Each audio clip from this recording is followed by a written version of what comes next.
Coucou, on se retrouve pour donc le dernier live de la semaine où on va faire un nail art. Donc pour celles qui ont suivi depuis quelques jours, salut on fait un nail art sur la base de vernis qu'on a posé hier soir. Donc pour celles qui ont envie de le faire en même temps que moi, je vais essayer de vous montrer les couleurs que normalement tout le monde a vues, hein, que j'ai montré déjà. Pardon, je me gratte. Donc c'est un couleur un peu rouille. Vous avez vu, j'ai déjà fait l'autre main. Un couleur rouille. Si jamais vous n'avez pas cette couleur-là ou que vous avez envie de faire autre chose, c'est jouable de le faire avec la couleur bleu-gris qu'on a pu voir sur le modèle de nail art que vous avez choisi. C'est jouable aussi avec un bleu roi. On peut le faire avec du kaki. Si c'est l'été, on peut le faire avec du corail. Enfin, vraiment, il y a vraiment plusieurs choix possibles. Et celles qui ont la box Harlem, vous pouvez le faire aussi avec ces deux vernis-là. Et petit clin d'œil à Adeline qui a fait une story juste avant, qui va faire son nail art en même temps, qui a choisi, elle, une base rose pâle en fond, et par-dessus, elle va mettre du violet. Et je pense que ça peut être super beau aussi de le faire avec des tons camailleux, donc j'ai hâte de voir le résultat. Ensuite, vous aurez besoin d'un vernis blanc et noir. Et soit un cure-dent, soit un dotting tool. Donc dotting tool, c'est pour faire des petits points plus facilement. Donc ça se présente comme ça. Et éventuellement un petit coton et de l'aluminium pour prélever le vernis. Donc c'est parti, je vais retourner la caméra. Donc dans un premier temps, un petit peu comme hier, c'est bien de bien essorer la tige du pinceau pour pas qu'il y ait de gouttes qui tombent. Et ensuite, on va majoritairement bien essorer son pinceau parce que ça sert à rien qu'il y ait trop de matière, mais en même temps, on n'est pas sur un dry brush, donc il faut qu'il y ait suffisamment de matière, mais pas trop.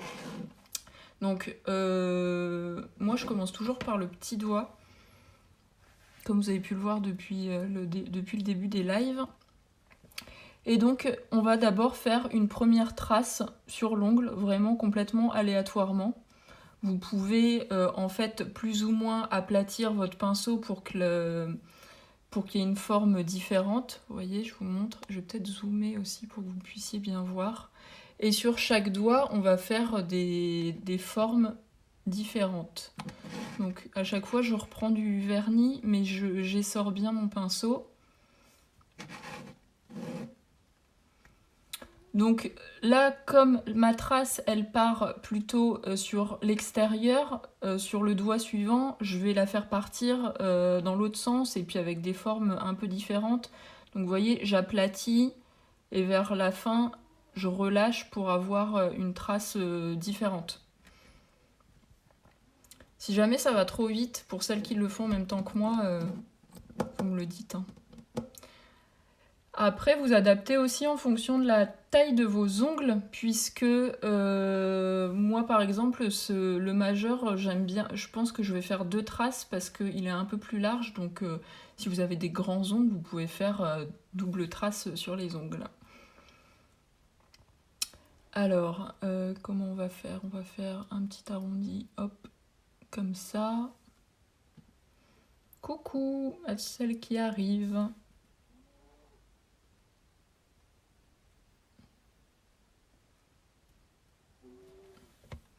Alors je suis désolée, je sais pas si vous entendez, il y a mon chien à côté qui ronfle. Alors, ensuite... Donc vous voyez, les traces, elles sont complètement aléatoires, vous le faites vraiment au feeling. Alors aussi, bon, je le dis peut-être un peu tard pour celles qui ont commencé en même temps que moi, c'est bien d'avoir un appui quand vous...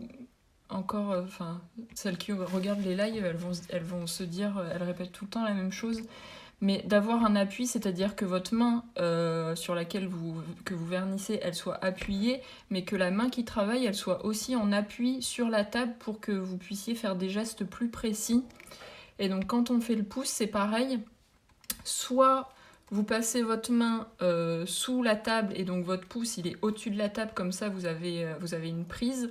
Ou bien sinon, comme moi je vous fais pour vous montrer, je suis désolée, hein, la caméra est un peu petite, vous appuyez sur votre index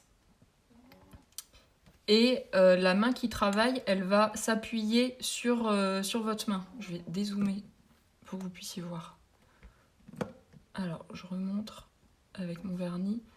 Donc ma main qui travaille, elle est vraiment en appui sur l'autre pour que je puisse travailler plus facilement.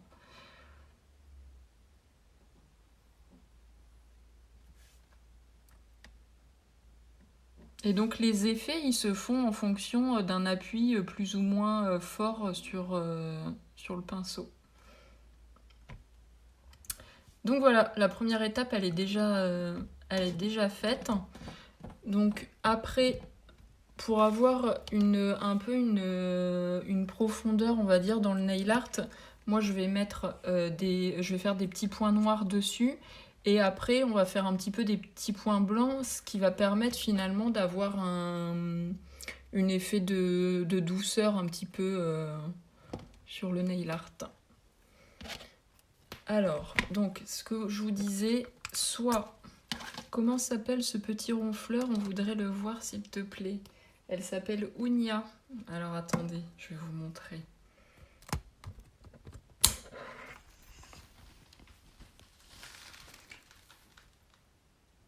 Coucou, Ounia. Alors, tu ronfles? Bah oui.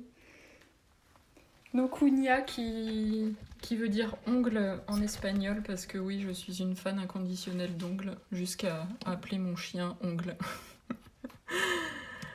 Alors, revenons à notre nail art. Donc ce que je disais, c'est que... Alors moi je vais utiliser le Dotting Tool parce que je trouve que c'est plus simple pour faire des points, mais si vous n'en avez pas, le cure-dent fera aussi l'affaire.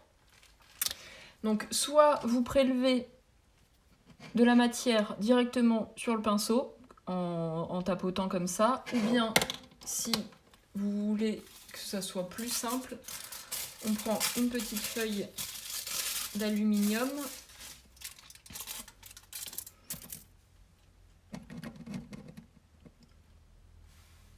Et vous venez mettre du vernis dessus.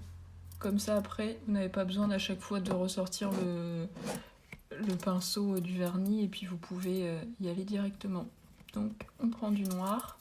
Donc après, donc moi là, je vais faire des points qui soient un petit peu sur le beige et un petit peu sur la couleur. Et pour que vos points soient, comment dire, soit de tailles différentes, ben en fait, il faut appuyer plus ou moins sur votre cure-dent ou sur votre petit dotting tool. Donc les points, vous les faites de façon complètement aléatoire.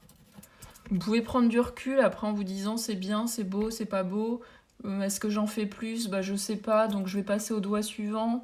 Et puis je verrai après. Enfin vraiment, c'est vraiment au feeling en fonction de... du rendu en allant finalement. Et donc c'est pareil pour faire des petits points, c'est hyper important d'avoir un appui avec sa main pour pas trembler, être plus précise.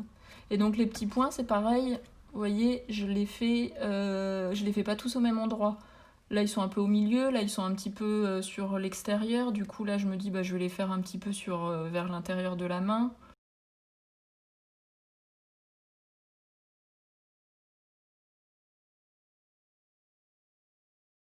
Après, moi, la première fois que j'ai fait ce nail art là, j'ai hésité à mettre du blanc parce qu'en fait, je trouvais que rien qu'avec du noir, c'était sympa. Et puis bon, finalement, le blanc, ça permet d'adoucir. Alors, je vais juste vous montrer comment je fais le pouce. Je suis vraiment en appui. Vous voyez, je suis toujours appuyée. Mon pouce, il est appuyé, ma main qui travaille, elle est encore appuyée.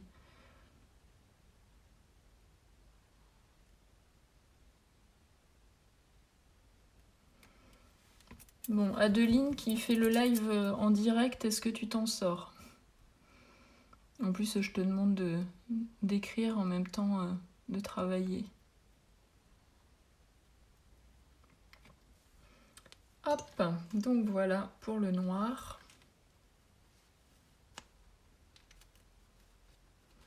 Et donc ensuite on passe au blanc.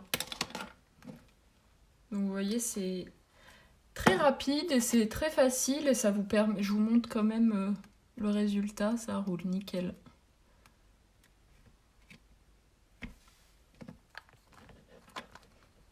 Et comme je le disais au début du live, après vous pouvez vraiment vous amuser à faire avec toutes les couleurs que vous voulez et vous n'avez besoin d'aucun accessoire à part des vernis, un cure-dent. Et même si vous n'avez pas d'aluminium, c'est pas obligé parce que vous pouvez prélever directement sur le pinceau. Donc franchement, il n'y a pas plus simple. Hop, donc là le blanc, moi je vais en mettre un petit peu moins parce que c'est juste pour adoucir le nail art.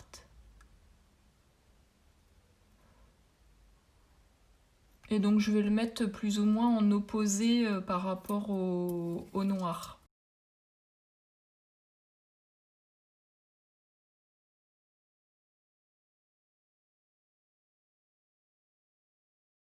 Vous avez vu, je suis toujours en train de m'appuyer. Hein. Je sais que je le dis tout le temps, mais je sais que c'est quelque chose qu'on n'a pas forcément en réflexe parce qu'on a tendance à faire ses ongles un peu en l'air, je dirais.